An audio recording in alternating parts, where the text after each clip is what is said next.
15টা সুন্নত মুখস্থ রাখতে হবে। 1 নাম্বার সুন্নত ফজরের সালাত জামাতে পড়তে হবে।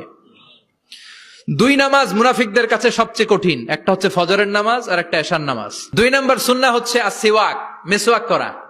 মাতফারাতুন লিল ফাম মারদাতুন লিররাব, মেসওয়াক করলে দাঁত পরিষ্কার থাকে, আল্লাহ খুশি হয়ে যায়। বিশ্বনবী বলেছেন যদি আমার উম্মতের জন্য কষ্ট না হতো প্রত্যেক নামাজের আগে মেসওয়াক করা আমি ফরজ করে দিতাম। মেসওয়াক ছিল বিশ্বনবীর জীবনের শেষ আমল। এই মেসওয়াক করে বিশ্বনবী শেষ নিঃশ্বাস ত্যাগ করেছেন। বিশ্বনবী বলতেন নি'মা সিওয়াকি আয-যাইতুন ফাইন্নাহু সিওয়াকি ওয়া সিওয়াকুল আমবিয়া মিন ক্বাবলি। জাইতুনের ডালের মেসওয়াক কতই না ভালো, কারণ এটা দিয়ে আমিও মেসওয়াক করি, আমার আগে সব নবীরাই জাইতুনের ডাল দিয়ে মেসওয়াক করেছে। সুবহানাল্লাহ। 3 নাম্বার হচ্ছে দুহুন, তেল মালিশ করবেন। বিশ্বনবী জাইতুনের তেল চুলে আর গায়ে দিতেন।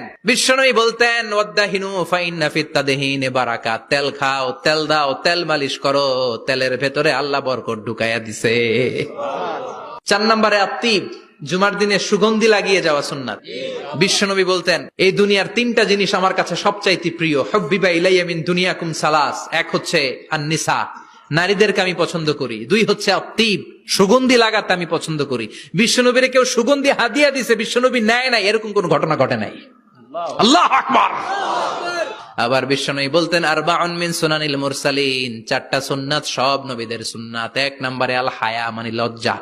আরেক বর্ণনা এসেছে আল খিতান মানে সুন্নাতে খাতনা, এটা সব নবীদের ছিল। আর সেওয়াক, সব নবীরা মেসওয়াক করেছেন। আত্তিব, সব নবীরা আতর লাগিয়েছেন। আর নিকাহ, সব নবীরা বিয়েও করেছেন। চিল্লায় পড়েন আল্লাহু আকবার। আল লিবাস আহসানা সিয়াব, সুন্দর জামা পরা। নট নেসেসারি যে নতুন জামা হতে হবে, পুরাতন জামাও ধুয়ে আয়রন করে পরলে একটা সৌন্দর্য আছে না নাই? ইন্নাল্লাহা জামিল ওয়া ইউহিব্বুল জামাল, আল্লাহ নিজে সুন্দর, সৌন্দর্যকে আল্লাহ পছন্দ করেন। এরপরে ইকসারুস সালাহ আলান নবী, বিশ্বনবীর উপর বেশি বেশি দুরূদ পড়া। বিশ্বনবী বলতেন জুমার দিন শ্রেষ্ঠ দিন, এই দিন আমার উপর বেশি বেশি দুরূদ পড়ো। ফাইন্না সালাতাকুম মা'রুদাতুন আলাইয়া, কেননা তোমরা যে আমার উপর দুরূদ পড়ো, আমি মরে যাওয়ার পরে এই দুরূদগুলো কে পাঠিয়েছে তার নাম, তার বাবার নাম সহ ফেরেশতারা আমার কবরে দিয়ে আসে। সুবহানাল্লাহ। সাহাবারা বললেন ইয়া রাসূলুল্লাহ কাইফা সালাতুনা মা'রুদাতুন আলাইক, আপনি মরে যাওয়ার পরে আমাদের দুরূদ কেমন করে আপনি দেখবেন? ওয়াকাদ আরিমতা, আপনি তো পচে গলে মাটির সাথে মিশে যাবেন। বিশ্বনবী বলেন ইন্নাল্লাহা হাররামা আলাল আরদি আন তাকুলা আজসাদাল আম্বিয়া, নবীদের লাশকে খেয়ে ফেলা, নবীদের লাশকে পচিয়ে ফেলা জমিনের সব মাটির জন্য আল্লাহ হারাম করে দিয়েছেন। এরপরে বিশ্বনবী বলতেন জুমার দিনে সূরাতুল কাহাফ পড়বা, কাহাফ পড়া সুন্নাহ। বিশ্বনবী বললেন সূরাতুল কাহাফ যে তেলাওয়াত করবে ইয়াকুনু লাহু নূর, এই সূরাতুল কাহাফ কিয়ামতের দিন তার সামনে বিশাল একটা আলো হয়ে আসবে। এই আলো দিয়ে পুলসিরাত পার হয়ে ওই বান্দা জান্নাতের ভেতরে ঢুকে যাবে। আবার বিশ্বনবী বলেন যারা সূরাতুল কাহাফের প্রথম 10 আয়াত তেলাওয়াত করবে জুমার দিন, শেষের 10 আয়াত যারা জুমার দিন তেলাওয়াত করবে, দাজ্জালের ফিতনা থেকে তাদেরকে মুক্ত রাখবে কে?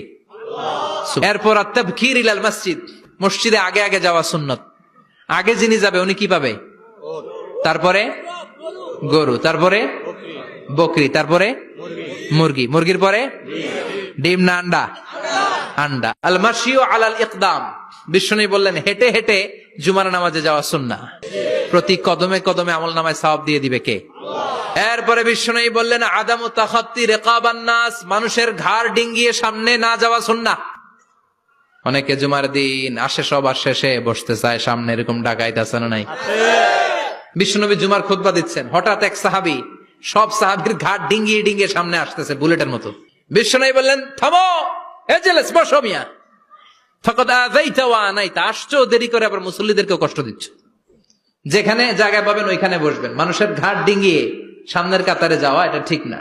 এরপরে বিশ্বনবী বললেন দুখুলুল মসজিদে রাকাতাইন, জুমার নামাজের দিন মসজিদে ঢোকার পরে 2 রাকাত পড়া সুন্নাত। কয় রাকাত? 2 রাকাত। এরপরে বিশ্বনবী বললেন ইনসাত, চুপ থেকে খুতবা শুনবা। তাহলে জুমার নামাজে কথা বলা যাবে না, কেউ কথা বললে চুপ করো, এই কথাটাও বলতে বিশ্বনবী নিষেধ করেছেন। চিল্লায় বলেন ঠিক কিনা? এরপরে মজার একটা কথা বিশ্বনবী বলেছেন জুমার নামাজ পড়তে যে যদি কারো ঘুম আসে জায়গা চেঞ্জ করে বসো। পুরো মসজিদের ডানে বায়ে রহমতে ঠাসা, খালি ঘুম আর ঘুম, আছে না নাই? ঘুম আসলে কি করবেন? উঠে যাবেন, উঠে জায়গা চেঞ্জ করবেন, পানির ঝাপটা দিবেন, ঘুম দূর করে দিবে কে? তারপরে বিশ্বনবী বললেন জুমার দিন দোয়া করলে কবুল হয়। এটা কখন? অনেক ইখতিলাফ আছে, বেশিরভাগ মুহাদ্দিসিন বলেছেন জুমার দিন আসরের নামাজের পর থেকে মাগরিবের আগ পর্যন্ত, বিশেষ করে মাগরিবের আগের আধা ঘন্টা, এই সময় আল্লাহর কাছে বান্দা যদি কিছু চায় এই দোয়া আল্লাহ ফিরিয়ে দেয়। না। এই 15টা সুন্নাত আমল করা যাবে তো? সবাই রাজি?